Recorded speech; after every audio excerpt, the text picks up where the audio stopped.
ఈ రోజు మన అకౌంట్ లో చికెన్ పిక్కల్ వీడియో చూసి బోన్ తో ఉన్న కేజీ చికెన్ తో పిక్కల్ చేసి అయితే ఇమ్మన్నారు. అది ఎలా చేయాలో పక్కా కొలతలతో ఈరోజు చూపిస్తాను రండి.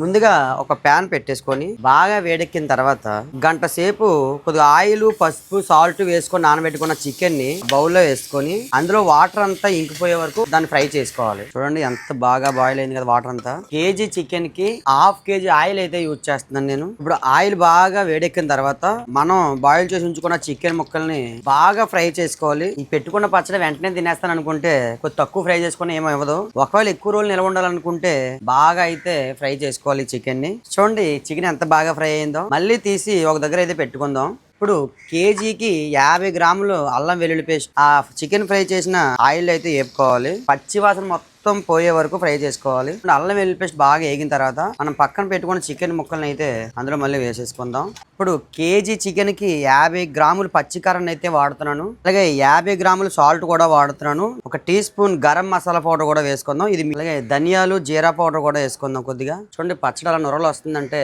కారం బాగా ఫ్రై అయిందని అర్థం. ఇప్పుడు మనం అయితే గ్యాస్ ఆపేసుకోవాలి. ఇప్పుడు ఒక 50 ml లెమన్ వాటర్ అయితే వేసుకుందాం. ఈ లెమన్ వాటర్ వేసుకున్న తర్వాత ఈ పిక్కిల్ని ఒక 2 days బాగా ఊరబెట్టి తింటే అప్పుడు దీని టేస్ట్ వేరే లెవెల్ ఉంటుంది.